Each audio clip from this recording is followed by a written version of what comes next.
बिस्मिल्लाहिर्रहमानिर्रहीम। मोहतरम नाज़रीन, सलाम अलैकुम। आप तमाम का इस्तकबाल है प्रोग्राम तफसीर ऑफ माह रमज़ान डेली दुआस विद सिस्टर तफसीर रिजवी में। इससे पहले कि हम आज की दुआ की तिलावत की तरफ बढ़े, हम आप तमाम की खिदमत में हमारे दूसरे इमाम हसन अलैहिस्सलाम की विलादत बासआदत की मुबारकबाद पेश करना चाहेंगे और साथ ही साथ हम हमारे वक्त के इमाम की बारगाह में भी आपकी विलादत की मुबारकबाद पेश करते हैं। तो आइए बढ़ते हैं आज की दुआ की तिलावत और इसके मानी की तरफ। बिस्मिल्लाहिर्रहमानिर्रहीम। अल्लाहुम्मा अर्ज़ुक़नी फ़ीहि ताअतल ख़ाशिईन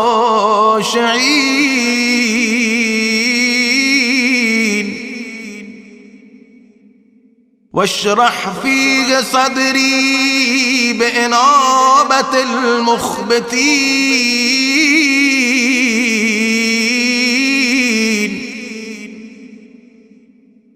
बिअमानिक या अमानल ख़ाइफ़ीन।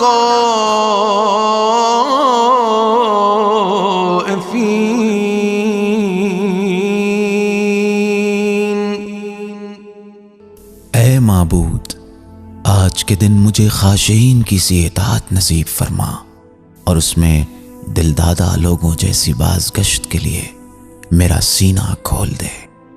अपनी पनाह के साथ ऐ खौफ ज़दा लोगों की पनाह। सिस्टर सलाम अलैकुम। अलैकुम सलाम व रहमतुल्लाहि व बरकातहू। विलादत आपको बहुत बहुत मुबारक। आपको भी बहुत मुबारक। सिस्टर, अगर इस दुआ के तर्जुमे पर जाएं तो हम देखते हैं कि अहले बैत अलैहिस्सलाम इस खूबसूरत दुआ में हमें मुकर्रब बंदों में शुमार होने के लिए कह रहे हैं, उनकी इताअत के बारे में बता रहे हैं। आखिर इसकी क्या मानी है, इस दुआ में क्या दर्ज छुपा हुआ है?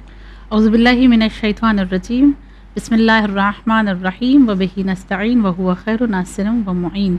सबसे पहले अगर हम दुआ में देखें तो हम ये अल्लाह से कह रहे हैं कि परवरदिगार आलम मुझे ख़ाशिईन जैसी इताअत करने की तौफीक इनायत फरमा।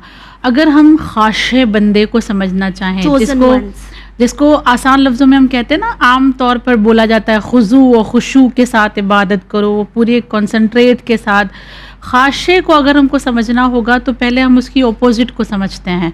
मिसाल के तौर पर देसी घी को समझने के लिए हमें उस नकली घी को समझना पड़ता है ना। डालडा समझेंगे तो देसी समझ में आएगा। एक इंसान जब अपोजिट समझ लेता है तो ओरिजिनल को समझना आसान हो जाता है।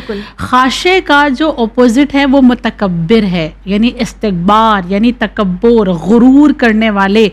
अगर हम ये समझ लेंगे कि मुतकब्बिर कौन है तो फिर ख़ाशिईन हमें आसानी से समझ में आ जाएंगे। बिल्कुल। मुतकब्बिरीन को समझने के लिए अहादीस का हम सहारा लेंगे। सबसे पहले हदीस में अमीर अल मोमिनीन अलैहिस्सलातु वस्सलाम अर्ज करते हैं कि मुतकब्बिर वो लोग होते हैं कि जो अपने हसब व नसब पर, अपनी नस्ल पर गुरूर करते हैं। दूसरा, वो गलत काम करते हैं और उन कामों को अल्लाह की जानिब जोड़ देते हैं, निस्बत देते हैं खुदा की जानिब। तीसरा, वो लोग फितना पसंद होते हैं, फितना बहुत ज़्यादा फैलाते हैं और अपने आप में फ़ख्र से घूमते हैं कि हमने बहुत अच्छा काम किया। दूसरे मकाम पर मौला ने फरमाया कि मुतकब्बिर वो होते हैं जो अपने दिलों में कीना रखते हुए खूरेजी को आम करते हैं। बिल्कुल। खून बहाना, जुल्म करना, मजलूमों को सताना, ये मुतकब्बिर होते हैं। इसीलिए मौला ने एक मकाम पर बहुत खूबसूरत जुमला अर्ज़ किया। फरमाते हैं कि इंसान को चाहिए कि वो तवाज़ु और इनकिसारी को अपने सर का ताज बनाए। जितना ज़्यादा इंसान तवाज़ु के साथ, इनकिसारी के साथ ज़िंदगी गुजारेगा उतना ज़्यादा वो ख़ाशिईन में शुमार होता जाएगा। यानी ख़ाशिईन कौन हुए? वो जो अपने हसब व नसब पर फ़ख्र नहीं करते, बल्कि अपने ईमान पर, अपने आमाल पर, अपने एक्शन पर, अपने तक़वे पर जिनको गुरूर होता है। ये गुरूर यानी कि فخر ہوتا ہے، جی، وہ اللہ ایک خوشی ہوتی ایک ہے، خوشی ہوتی جی، ہے. وہ خدا کی بارگاہ میں اپنے آپ کو حسب و نسب لے کر پیش نہیں بالکل، کرتے ہیں، جی، بلکہ اپنے اعمال کے ذریعے سے اللہ کی بارگاہ میں خود کو پیش کرنا چاہتے ہیں. جی. اسی لیے ہم اس دعا میں اللہ سے کہہ رہے ہیں خدا خاشع بنا دے، ہمبل کر متکبر دے. نہ جی، بنانا. بالکل. جیسے شیطان متکبر ہوا تو دربار الہی سے نکال دیا گیا، اگر اس مہینے میں ہم متکبر ہو جائیں گے تو ہم اللہ کے مہمان ہیں. کہیں ایسا نہ ہو کہ اللہ ہمیں اپنی مہمان نوازی سے نکال دے. باہر نکال دے. خوب یعنی ہم یہ سمجھتے ہیں کہ جس طرح کہتے ہیں نا کہ ایک لوگوں میں ایگو آ جاتا ہے، انا آ جاتی ہے. رمضان میں بھی ہم دیکھتے ہیں کہ ہم فلاں کو کہتے ہیں ارے میں نے تو اتنے قرآن ختم کیے، میں نے تو ماہ شعبان اور ماہ رجب کے بھی روزے رکھے ہیں، میری عبادتیں اتنی زیادہ ہے. تو کیا یہ اس طرح کا تکبر ہے جس کی وجہ سے ہمارے سینوں میں گروہ بن جاتے ہیں حسد کے جی یا پھر ایگو کے، انا کے؟ جی دیکھیں، بعض مقامات پر یہ کہا گیا ہے کہ اپنی عبادات کو بلکہ اپنی واجبات کو بیان کرو.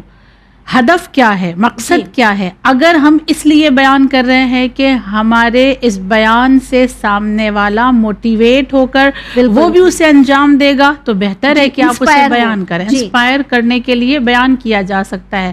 مثلا یہ کہا گیا ہے کہ واجب صدقہ یعنی خمس وغیرہ جو ہوتا ہے وہ آپ علانیہ طور پر دو، مگر جو مستحب صدقے ہوتے ہیں اسے چھپا کر دو. علانیہ واجب صدقہ کیوں دو؟ تاکہ دوسروں کو اس سے انسپریشن ملے اور وہ لوگ بھی اس واجب پر عمل کر سکیں. صحیح.